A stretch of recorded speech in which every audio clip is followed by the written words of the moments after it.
नमस्कार, मैं वरुण, प्राध्यापक अर्थशास्त्र, शिक्षा विभाग, हरियाणा। इस वीडियो में आपका स्वागत करता हूं। बच्चों, आज हम इस वीडियो में चर्चा करने वाले हैं विदेशी व्यापार की। विदेशी व्यापार का महत्व, विदेशी व्यापार की विशेषताएं और स्वतंत्रता के बाद विदेशी व्यापार।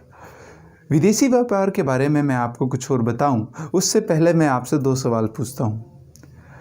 बच्चों, आपके घर पे आपने क्या कुछ ऐसी वस्तुएं देखी हैं जिन पे आपने लिखा पाया made in China, made in Japan, made in south Korea? क्या आपने ऐसी वस्तु देखी हैं घर में? हाँ, ज़रूर देखी होंगी। यस। तो आपने दूसरा मेरा सवाल ये है कि जब आपने ये वस्तु देखी मेड इन चाइना या मेड इन जापान, तो क्या आपने अपने से ये प्रश्न नहीं पूछा कि आप रहते तो इंडिया में हैं, तो आपके घर में चाइना की बनी हुई वस्तु कैसे आई? आपके घर में जापान में बनी हुई वस्तु कैसे आई? क्या आपने क्वेश्चन पूछा? नहीं पूछा? हाँ, नहीं पूछा होगा। इसका जवाब है विदेशी व्यापार। विदेशी व्यापार ने संभव बनाया। विदेशी व्यापार के कारण किसी एक देश में बनी हुई वस्तु दूसरे देश में बेची जा सकती है, खरीदी जा सकती है। तो विदेशी व्यापार में यही बात है। विदेशी व्यापार में मुख्य रूप से 2 विदेशी व्यापार के पहलू हैं, एक निर्यात, एक आयात। निर्यात का मतलब होता है जब एक देश दूसरे देश में अपनी वस्तुओं को बेचता है, सेल करता है, उसे हम निर्यात कहते हैं।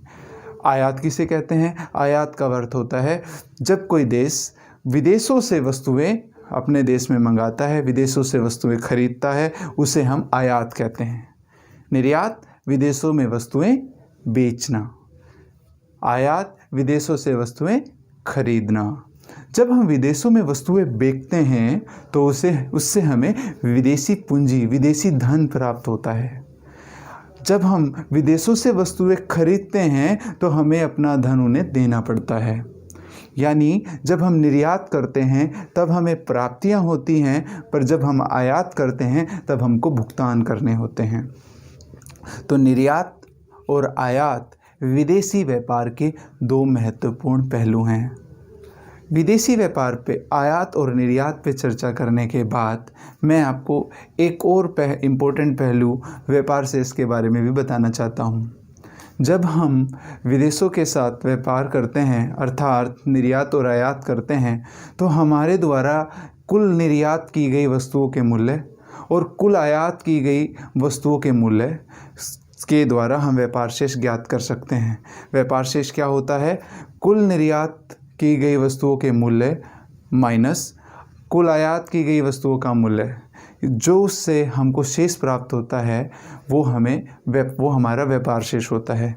यदि हमारे द्वारा निर्यात की गई वस्तुएं अधिक हैं और उनका मूल्य आयात की गई वस्तुओं के मूल्य से अधिक है, तो अगर हमारी यानी प्राप्तियां विदेशों से अधिक हैं, हमारे भुगतान कम हैं, तो हमारा व्यापार शेष अनुकूल होगा।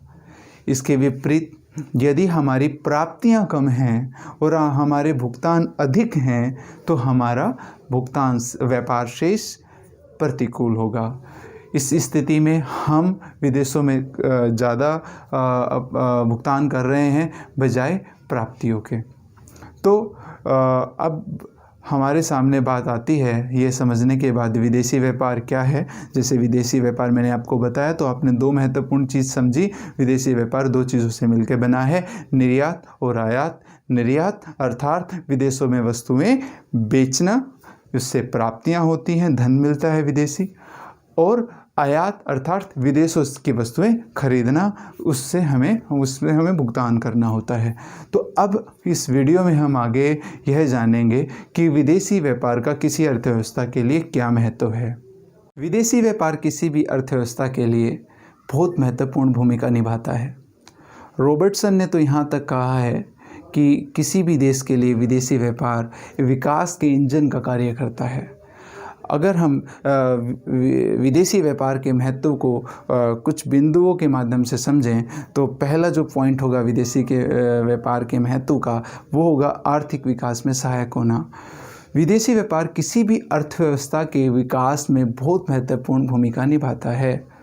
विदेशी व्यापार के माध्यम से कोई भी देश अपने देश में उन्नत तकनीकों का, उन्नत मशीनों का, रॉ मटेरियल्स का आयात कर सकता है, जिसके द्वारा अपने देश की उत्पादन क्षमता को बढ़ाया जा सकता है। इससे उत्पादन क्षमता के बढ़ने से जब उत्पादन अधिक मात्रा में होगा, उसको निर्यात किया जा सकता है और जिससे विदेशी पूंजी, विदेशी मुद्रा अर्जित की जा सकती है। भारत में विदेशी व्यापार निरंतर बढ़ रहा है और 1991 में जब हमने वैश्वीकरण को अपनाया, उसके बाद से विदेशी व्यापार में बहुत वृद्धि हुई है। आज विदेशी व्यापार भारत की GNP, gross national product GNP के 50% तक पहुंच चुका है। तो ये विदेशी व्यापार किस तरीके से आर्थिक विकास में महत्वपूर्ण भूमिका निभाता है, ये हमने समझा। अब हम बात करते हैं पॉइंट नंबर 2। अतिरिक्त उत्पादन को हम विदेशी व्यापार के माध्यम से अन्य देशों में बेच सकते हैं। ये ऐसा क्यों होता है? किसी भी अर्थव्यवस्था के लिए अतिरिक्त उत्पादन हो जाना आम बात है, ऐसा हो जाता है। जब अतिरिक्त उत्पादन हो जाता है तो उस वजह से अगर वो उत्पादन घरेलू बाज़ार में ही रहे तो उससे कीमतें काफ़ी कम हो जाती हैं, जिससे उत्पादकों को हानि होती है और उत्पादक हानि होने की वजह से उसका अगली बार उसका उत्पादन कम करते हैं, जिसके कारण बहुत सारे लोग बेरोज़गार हो जाते हैं, जिससे मार्केट में डिमांड और कम हो जाती है। अगली बार वस्तुएं फिर अतिरिक्त हो जाती हैं, फिर कीमतें गिरती हैं और ये प्रक्रिया लगातार अगर चलती रहे तो अर्थव्यवस्था में बेरोज़गारी का आलम बढ़ सकता है और अर्थव्यवस्था एक मंदी की राह पे जा सकती है। परंतु यदि उस अतिरिक्त उत्पादन को विदेशों में निर्यात कर दिया जाए, उससे 2 फायदे होंगे। एक तो मैंने जो अब तक बताया, कीमतों का गिरना जिस वजह से बेरोज़गारी का आना, मंदी का आना, एक तो वो नहीं होगा क्योंकि वह अतिरिक्त उत्पादन हमने दूसरे देश में सेल कर दिया। उस दूसरा फ़ायदा ये होगा, उस अतिरिक्त उत्पादन को विदेशों में सेल करने से हमको वहाँ से आय प्राप्त होगी, धन प्राप्त होगा, विदेशी मुद्रा प्राप्त होगी, वो देश के विकास में सहायक होगी और अगली बार उत्पादन में और वृद्धि लाएगी और लोगों को रोज़गार मिलेगा ताकि नेक्स्ट टाइम हम और ज़्यादा निर्यात कर पाएँ। तो दूसरा जो इसका फ़ायदा है विदेशी व्यापार का, वो है कि इसके द्वारा हम अतिरिक्त उत्पादन के लिए हमको बाज़ार प्राप्त हो जाता है। तीसरा जो महत्वपूर्ण फ़ायदा है वो है अंतर्राष्ट्रीय विशिष्टीकरण को बढ़ावा देना। विदेशी व्यापार अंतर्राष्ट्रीय विशिष्टीकरण को बढ़ावा देता है। अंतर्राष्ट्रीय विशिष्टीकरण क्या होता है? अंतर्राष्ट्रीय विशिष्टीकरण से अभिप्राय है कि कोई देश उन वस्तुओं के उत्पादन में स्पेशलाइजेशन या विशिष्टीकरण प्राप्त करे जिस वस्तुओं के उत्पादन की लागत उस देश में बहुत कम है, जिसे हम कंपैरेटिव कॉस्ट एडवांटेज भी बोलते हैं। उसके माध्यम से कम कॉस्ट में उस वस्तु का वो अधिक उत्पादन कर सकता है, अच्छी मात्रा में, अच्छी गुणवत्ता के साथ कर सकता है और जिससे वो अन्य देशों को उसका निर्यात कर सकता है और इससे वैश्विक कल्याण में भी वृद्धि होती है और उस देश के कल्याण में भी वृद्धि होती है। तो तीसरा जो फ़ायदा हमने इससे देखा कि विदेशी व्यापार अंतर्राष्ट्रीय विशिष्टीकरण को बढ़ावा देता है। फोर्थ जो इम्पोर्टेंट पॉइंट है कि अर्थव्यवस्था में ढांचागत परिवर्तन भी लाता है, स्ट्रक्चरल चेंज लाता है। यदि मान लीजिए अर्थव्यवस्था परंपरागत पूंजी और परंपरागत तकनीक से ही उत्पादन कर रही है और वो उत्पादन अच्छी क्वालिटी का नहीं है और कम मात्रा में है, उत्पादकता भी कम है, जिस वजह से क्या होगा कि घरेलू उत्पादन विदेशी मार्केट में टिक नहीं पाएगा। परंतु जब हम अच्छी तकनीक का, अच्छी मशीनों का आयात करते हैं तो उस उद्योग में भी नई तकनीक से उत्पादन क्षमता में वृद्धि होती है और उत्पादन अधिक गुणवत्ता वाली वस्तुओं का होने लगता है, जिसके कारण अंतर्राष्ट्रीय बाज़ार में, विदेशों में उस वस्तु की डिमांड बढ़ती है और हमारे निर्यात बढ़ते हैं और उससे निर्यात बढ़ने से विदेशी मुद्रा प्राप्त होती है और अगले बार और अच्छे उत्पादन करने की क्षमता हमारी बढ़ती है। तो विदेशी व्यापार से हमको यह फ़ायदा होता है कि अर्थव्यवस्था में ढांचागत परिवर्तन आते हैं और अर्थव्यवस्था में उद्योगों में नवीनीकरण आता है, तकनीकी का विकास होता है। नेक्स्ट जो इसका विदेशी व्यापार का महत्व है वो है अर्थव्यवस्था में ज़रूरी वस्तुओं की उपलब्धता। विदेशी व्यापार का यह फ़ायदा बहुत इम्पोर्टेंट है क्योंकि किसी भी देश में ज़रूरी नहीं है कि सभी तरह की आवश्यक वस्तुएं उपलब्ध हों, कि हर एक देश को किसी न किसी ज़रूरी वस्तु के लिए अन्य देशों पर निर्भर रहना पड़ता है। जैसे हम बात करें, भारत में पेट्रोलियम पदार्थों की उपलब्धता बहुत कम है, जिसके लिए हमें आयात पर निर्भर रहना पड़ता है। परंतु भारत में दवाइयों का उत्पादन करने वाली जो कंपनियाँ हैं, फार्मास्यूटिकल्स कंपनियाँ हैं, भारत में अच्छी संख्या संख्या में हैं, जिसके कारण भारत में दवाइयों का बहुत अधिक उत्पादन होता है। तो दवाइयों का इतना उत्पादन होता है कि हम घरेलू डिमांड तो पूरा कर ही पाते हैं, उसके अलावा हम विदेशों में दवाइयों का निर्यात भी करते हैं, जिससे हमें विदेशी मुद्रा प्राप्त होती है। इसलिए आयात के द्वारा हम वे ज़रूरी वस्तुएं जो हमारे पास उपलब्ध नहीं हैं वो हम आयात के द्वारा मंगा सकते हैं, अपने देश में ला सकते हैं, और निर्यात के द्वारा वे ज़रूरी वस्तुएं जो हमारे पास उपलब्ध हैं वो दूसरे देशों को बेच के आय अर्जित कर सकते हैं, विदेशी मुद्रा प्राप्त कर सकते हैं। नेक्स्ट जो पॉइंट है वो है जीवन स्तर में वृद्धि। विदेशी व्यापार के कारण उच्च तकनीक की उच्च गुणवत्ता वाली वस्तुएं देश के नागरिकों को उपलब्ध होती हैं, जिसके कारण उनके जीवन स्तर में वृद्धि होती है। नेक्स्ट पॉइंट की हम बात करें वो है विदेशी मुद्रा की प्राप्ति। जब कोई देश विदेशों में निर्यात करता है तो उससे उसको विदेशी मुद्रा प्राप्त होती है, और उस विदेशी मुद्रा के द्वारा मैंने जैसे आपको पहले बताया वो है उन्नत तकनीकी का आयात कर सकता है, मशीनें आयात कर सकता है, जिससे उत्पादन क्षमता और बढ़े और उत्पादन और तीव्र गति से भविष्य में किया जा सके। तो इससे विदेशी व्यापार से यह लाभ मिलेगा। यहाँ पे एक और जो पॉइंट है वो है घरेलू उत्पादकों को विदेशी बाज़ार का मिलना। इससे यह भी फ़ायदा होता है जो हमारे घरेलू उत्पादक हैं वो अपना उत्पादन घरेलू बाज़ार में तो बेच ही सकते हैं, उसके साथ साथ उनके लिए विदेशी व्यापार अंतर्राष्ट्रीय बाज़ार भी विदेशी बाज़ार भी उपलब्ध कराता है, और वो वहाँ जाके भी अपनी वस्तुओं को बेच पाते हैं, निर्यात कर पाते हैं। अब हमारे सामने लास्ट पॉइंट जो है वो है प्राकृतिक आपदा। प्राकृतिक आपदाएँ आती रहती हैं, और प्राकृतिक आपदाओं के समय में कुछ आवश्यक वस्तुओं की ज़रूरत होती है जो हर एक देश में उपलब्ध नहीं हो सकती। तो उस समय वो आयात निर्यात के माध्यम से उन वस्तुओं का आयात किया जा सकता है जो उस देश के पास उपलब्ध नहीं है, और यदि किसी देश में इस तरह की आपदा आई है तो जो देश मदद करना चाहता है वो उस देश में उस वस्तुओं को इस तरह की वस्तुओं को निर्यात कर सकता है। इस तरीके से विदेशी व्यापार किसी भी अर्थव्यवस्था में बहुत ही महत्वपूर्ण भूमिका निभाता है। जैसे रॉबर्टसन ने कहा था कि ये विकास का इंजन है, इसी प्रकार ये बात आज के संदर्भ में बिल्कुल सत्य है, और विदेशी व्यापार हर एक देश के विकास में महत्वपूर्ण भूमिका निभाता है। बस बात इस पर निर्भर है कि व्यापार किस दिशा में है और किस तरह की वस्तुओं का विदेशी व्यापार किया जा रहा है। यदि तकनीकी और रॉ मटेरियल्स और उन्नत मशीनें यदि इनके आयात पर अधिक बल है तो देश में ढांचागत परिवर्तन आएगा और उत्पादन क्षमता बढ़ेगी।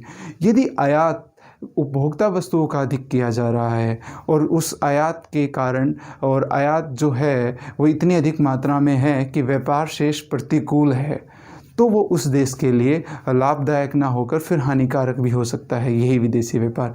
इसलिए विदेशी व्यापार एक देश के लिए लाभदायक होता है, परंतु यह इस पर भी निर्भर करता है कि किस तरह की वस्तुओं का आयात किया जा रहा है।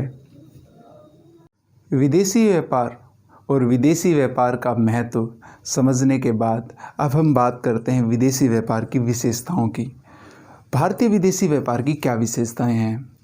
भारतीय विदेशी व्यापार की जब हम बात करें तो भारतीय विदेशी व्यापार लगातार बढ़ता जा रहा है, और मैंने इसके बारे में पहले आपको विदेशी व्यापार का महत्व बता दिया है।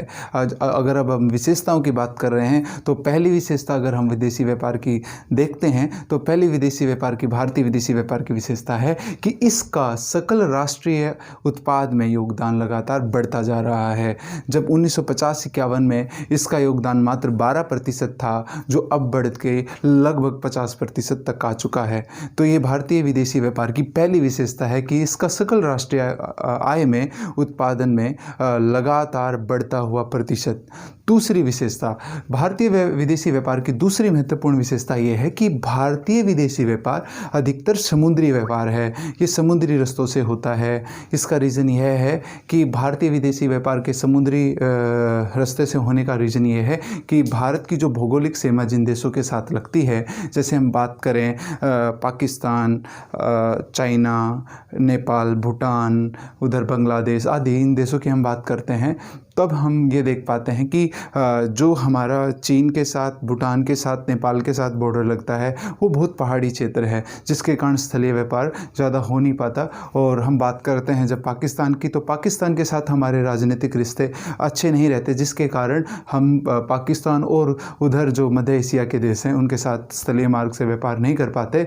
तो अधिकतर जो भारत का विदेशी व्यापार है वो समुद्री रास्ते से होता है। अगर मैं मात्रा की दृष्टि से देखें, वस्तुओं की मात्रा की दृष्टि से देखें, तो भारत का 90% व्यापार, 90% जो भारत का फॉरेन ट्रेड है वो समुद्री रास्ते से होता है। अगर हम मूल्य की दृष्टि से देखें, व्यापार के मूल्य की दृष्टि से, तो वो प्रतिशत 70% बैठता है। तो भारत के विदेशी व्यापार का अगर मूल्य की दृष्टि से हम बात करें तो 70% जो व्यापार है वो समुद्री रास्ते से होता है, बाकी जो व्यापार है हमारा स्थलीय रास्ते से होता है। तो अगर हम बात करते हैं मात्रा की दृष्टि से, जैसे मैं अभी बता चुका हूँ आपको, वो स्थलीय से मात्र 10% होता है, और बाकी जो हमारा 90% व्यापार है, अगर हम वस्तुओं की दृष्टि से देखें, मात्रा की दृष्टि से, वो समुद्री रास्ते से ही होता है। तो हमारे विदेशी व्यापार की जो दूसरी महत्वपूर्ण विशेषता है वो इसके समुद्री रास्ते पर निर्भरता का होना है। अब हम बात करते हैं हमारे विदेशी व्यापार की जो तीसरी महत्वपूर्ण विशेषता है, वो है कि हमारे भारतीय विदेशी व्यापार का जो विश्व व्यापार में हिस्सा है वो कम होता जा रहा है। अभी तो पिछले कुछ समय से इसमें वृद्धि हुई है, और अभी जो विश्व व्यापार में भारत का जो हिस्सा है वो बहुत थोड़ा है, मात्र 2.6%। विश्व व्यापार में भारतीय व्यापार का जो हिस्सा है वो मात्र 2.6% है। आप देख पा रहे हैं कि कितना कम प्रतिशत व्यापार विश्व व्यापार में हमारा हिस्सा है। और अगर हम बात करते हैं विश्व व्यापार में हमारे पड़ोसी देश चीन की, तो उसका विश्व व्यापार में 17% हिस्सा है। तो ये हमारे विदेशी व्यापार की तीसरी महत्वपूर्ण विशेषता है कि हमारा जो विदेशी व्यापार, जो विश्व व्यापार में जो हमारा हिस्सा है वो बहुत कम है, परंतु ग्रेजुअली, धीरे धीरे हमारा जो विश्व व्यापार में हिस्सा है वो धीरे धीरे अब बढ़ रहा है। अब हम बात करते हैं जो चौथी महत्वपूर्ण विशेषता है विदेशी व्यापार की, वो है भारतीय विदेशी व्यापार की दिशा। भारतीय विदेशी व्यापार की दिशा की जब हम बात करते हैं, तो जब हमारा देश आज़ाद हुआ, स्वतंत्रता के समय, हमारा विदेशी व्यापार मुख्य रूप से ब्रिटेन के साथ होता था, क्योंकि हम ब्रिटिश कॉलोनी थे, तो ब्रिटेन के साथ होता था। ब्रिटेन के साथ साथ होने के साथ अगर किसी और देश के साथ हमारे संबंध थे या व्यापार होता था, वे राष्ट्रमंडल देश थे।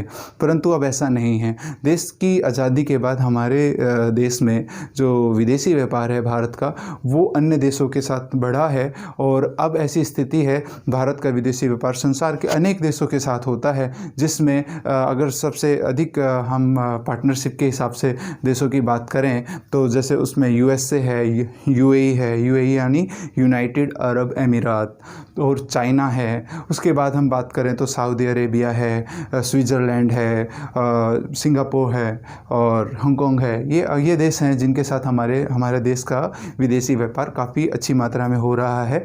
और इसके अलावा भी अनेक देश हैं, यानी भारत का विदेशी व्यापार विश्वव्यापी है, और ये कुछ ही देशों तक सीमित नहीं है, बल्कि संसार के अनेक देशों में भारत का विदेशी व्यापार हो रहा है।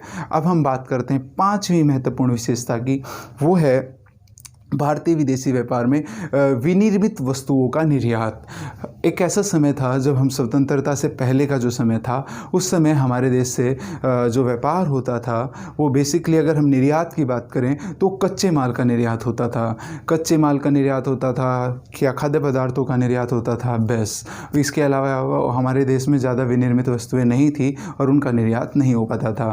तो परंतु देश की आज़ादी के बाद जब हमने विकास की राह को अपनाया, और विकास की राह को अपनाने से हमारे लिए सबसे अच्छी चीज़ क्या निकल के आई, हमारे देश के अंदर उद्योग धंधों का विकास हुआ। जब हमारे देश के अंदर उद्योग धंधों का विकास हुआ, तब हम अपने देश में विनिर्मित वस्तुओं का उत्पादन करने लगे और उनका निर्यात करने लगे। आज हम निर्यात की जब बात करते हैं तो हमारे निर्यातों में विनिर्मित वस्तुओं का योगदान बहुत ज़्यादा है। कच्चे माल का भी हम निर्यात करते हैं, परंतु विनिर्मित वस्तुओं का योगदान अब ज़्यादा है। अब हम इंजीनियरिंग गुड्स, मशीनें, हीरे जवाहरात, आभूषण आदि हम इन वस्तुओं का अब निर्यात हम विदेशों में करने लगे हैं। पहले अगर निर्यात हम करते थे तो ज़्यादातर हम कच्चे माल आदि का निर्यात करते थे, जैसे लोहा, पटसन, चाय आदि। अब भी इनका निर्यात अब भी हम कर रहे हैं, परंतु अब हमारा प्रतिशत और जो वस्तुएं हैं, जो विनिर्मित वस्तुएं हैं, उनका बढ़ गया है। तो अब हम आगे बात करते हैं विदेशी व्यापार में और योगदान की। तो उसमें अब बात करते हैं आयात की। आयात में कि जब हम बात करते हैं, पहले हम स्वतंत्रता प्राप्ति से पहले ज़्यादातर अधिकतर विदेशों में से जो आयात करते थे वो विनिर्मित वस्तुएं थीं, क्योंकि हमारे देश में उद्योग धंधे नहीं थे। वस्तुएं ब्रिटेन में बनती थी और उसके लिए कच्चा माल भारत से जाता था और वे विनिर्मित वस्तुएं भारत में लाके बेची जाती थी। परंतु जब हम आज़ाद हुए तब हमने अपने देश में ही विनिर्मित वस्तुओं के लिए उद्योग धंधों का विकास करना शुरू किया और उसका नतीजा ये हुआ कि अब जो देश विनिर्मित वस्तुओं का आयात करता था, अब वो देश विनिर्मित वस्तुओं का निर्यातक देश बन रहा है। तो और अब हम आयात क्या करते हैं, विनिर्मित वस्तुओं का भी हम आयात करते हैं, ऐसी बात नहीं है, क्योंकि विनिर्मित वस्तुएं, टेक्नोलॉजी का ज़माना है और अनेक देशों में अनेक तरह की वस्तुएं उत्पादित होती हैं और देश के नागरिक उन वस्तुओं को खरीदते हैं। फिर भी अब हमारे देश में आयात की जब हम बात करते हैं तो उसमें कच्चे माल और प्राकृतिक संसाधनों का आयात महत्वपूर्ण है, जो बढ़ गया है, जो पहले नहीं था। अब हम कच्चे माल का आयात करने लगे हैं और उससे तैयार वस्तुएं, उससे विनिर्मित वस्तुओं का निर्माण करके उनको विदेशों में निर्यात करते हैं। तो अब भारत के आयात में पेट्रोलियम पदार्थों और रॉ मटेरियल यानी कच्चे माल का आयात काफ़ी बढ़ गया है। ये भारतीय विदेशी व्यापार की एक महत्वपूर्ण विशेषता है। अब हम विदेशी व्यापार की सेवंथ जो विशेषता की बात करते हैं, सेवंथ इसके फीचर की बात करते हैं, वो है व्यापार शेष। व्यापार शेष क्या होता है बच्चों?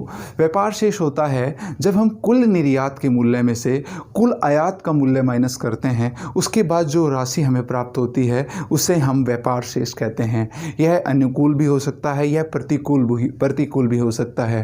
भारत का जो विदेशी व्यापार है वो स्वतंत्रता प्राप्ति के बाद अधिकांशतः ना कह के मैं ये कहूँ, हमेशा ही अगर प्रतिकूल रहा है तो गलत नहीं होगा।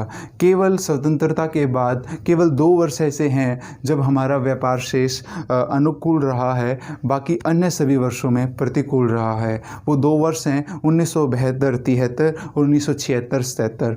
इन 2 ही फाइनेंशियल ईयर्स में ही भारत का विदेशी व्यापार अनुकूल रहा। बाकी स्वतंत्रता प्राप्ति के बाद से अब तक विदेशी व्यापार हमेशा प्रतिकूल रहा है, यानी हमारे निर्यात कम रहे हैं, हमारे निर्यात का मूल्य कम रहा है और हमारे आयात का मूल्य ज़्यादा रहा है। इसका मतलब ये होता है बच्चों, जब आयात का मूल्य ज़्यादा होता है इसका मतलब वो राशि हमको भुगतान करनी है। निर्यात का मूल्य का मतलब है जो राशि हमको प्राप्त होनी है। जब हमारी प्राप्तियां कम हो और हमको भुगतान ज़्यादा करना हो तो इसे घाटा कहते हैं। तो इसे जब ये घाटा अर्थव्यवस्था में उत्पन्न होता है, इस स्थिति को हम प्रतिकूल व्यापार शेष की स्थिति कहते हैं। तो ये भारतीय विदेशी व्यापार की एक अन्य विशेषता थी कि भारत का विदेशी व्यापार अधिकतर, इसका व्यापार शेष अधिकतर प्रतिकूल रहा है। अब हम आगे बात करते हैं विदेशी व्यापार की। भारतीय विदेशी व्यापार की एक अन्य महत्वपूर्ण विशेषता यह है कि भारतीय विदेशी व्यापार पर सरकारी नियंत्रण बहुत रहा है। और 1991 से पहले की अगर मैं बात करूं तो विदेशी व्यापार पर बहुत नियंत्रण था, परंतु 1991 के बाद भारत ने ग्लोबलाइजेशन को अपनाया और ग्लोबलाइजेशन को अपनाने का अर्थ यह हुआ कि हमने अपने बाज़ार को विदेशी अर्थव्यवस्थाओं के लिए, विदेशों के लिए खोल दिया और विदेशी अर्थव्यवस्थाओं में हम अपनी वस्तुएं बेचने लगे और विदेशी अर्थव्यवस्थाओं की वस्तुओं को अपने देश में आने से हमने कोई बाधा उत्पन्न नहीं की। तो ग्लोबलाइजेशन को अपनाया, तो उसके बाद से भारत में विदेशी व्यापार बहुत बढ़ा है, पर फिर भी विदेशी व्यापार पे हमारा सरकार का नियंत्रण भी लगातार बना रहा है, ताकि विदेशी व्यापार एक को अनुकूल करने का, व्यापार शेष को अनुकूल किया जा सके। इसके लिए सरकार ने कुछ ऐसे संगठन बनाए हुए हैं, कुछ ऐसी समितियां बनाई हुई हैं जो लगातार इसके लिए कार्य करती हैं। जैसे निर्यात विकास समितियां इसमें शामिल हैं जो एक्सपोर्ट्स को प्रमोट करने के लिए लगातार प्रयासरत हैं। इसके साथ साथ व्यापार बोर्ड है। इन सब का कार्य यह रहता है कि किस तरीके से हम इंपोर्ट्स का सब्स्टिट्यूशन करें, अपने देश में वस्तुओं का निर्माण करें और जो हमारे देश में आयात हो रहे हैं उनको कम करके जो निर्यात हो रहे हैं उनको ज़्यादा से ज़्यादा बढ़ा सकें। तो निर्यातों को बढ़ाने के लिए ये समितियां, ये संगठन कार्य करते हैं और निर्यात को बढ़ाने के लिए उत्पादकों को मोटिवेट करते हैं, उनको सहायता प्रदान करते हैं। तो ये थी भारतीय विदेशी व्यापार की कुछ महत्वपूर्ण विशेषताएं। तो अब तक तो आशा करते हैं कि आपको इतना समझ में आया होगा। अब हम बात करते हैं स्वतंत्रता प्राप्ति के बाद से भारतीय विदेशी व्यापार में क्या परिवर्तन आए हैं। अब बात करते हैं हम स्वतंत्रता के पश्चात भारत के विदेशी व्यापार की। स्वतंत्रता के पश्चात भारत के विदेशी व्यापार में बहुत परिवर्तन आए हैं। अगर हम बात करते हैं इसके परिमाण की, तो हम देख पा रहे हैं कि 1950-51 में भारत के जो आयात थे वो 650 करोड़ रुपए के आयात थे और भारत के निर्यात 600 करोड़ के थे। और अगर हम देखें इन दोनों का जो टोटल जो हमारा व्यापार था 1250 करोड़ का व्यापार होता था।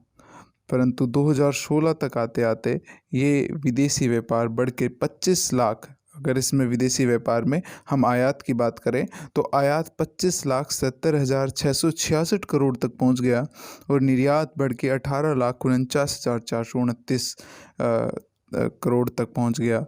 आप यह देख पाए होंगे कि 650 करोड़ के आयात से आज हम 2016-17 के आंकड़े हैं हमारे पास, तो 25,77,666 करोड़ रुपए के हम आयात हमने किए और जो निर्यात कभी हमने 1950-51 में मात्र 600 करोड़ के किए थे, 2016-17 तक आते आते हमने 18,49,429 करोड़ रुपए के हमने निर्यात किए। तो अगर हम कुल व्यापार की बात करें तो कुल व्यापार 44,27,095 करोड़ का हमारा कुल व्यापार रहा 2016-17 में। अब हम बात करते हैं भारत के विदेशी व्यापार की दिशा की। दिशा का अर्थ यहाँ पे यह है कि हमारा किन देशों के साथ व्यापार होता है। तो जब हम व्यापार की बात करते हैं तो हम निर्यात और आयात की बात करते हैं, तो सबसे पहले बात करते हैं हम निर्यात की। भारत के विदेशी व्यापार में भारत के निर्यातों में जो सबसे ज़्यादा शेयर है वो USA का 16% है और UAE का 9% है, चाइना का शेयर 5% है और बाकी अन्य देशों का शेयर 70% है। अगर हम विदेशी व्यापार के आयात की बात करें तो भारत के कुल आयातों में सबसे ज़्यादा शेयर आयात का 14% चाइना का है, USA का शेयर 7% है, सऊदी अरेबिया का शेयर 5% है और स्विट्ज़रलैंड का शेयर 4% है और अन्य देशों का शेयर 70% है। तो हम यहाँ पे यह देख पाए कि भारत के विदेशी व्यापार में आयातों में किन देशों का कितना प्रतिशत है। अगर हम बात करते हैं विदेशी व्यापार में निर्यात की रचना की, हमारे देश से किए जाने वाले निर्यात में किन किन वस्तुओं का निर्यात किया जाता है।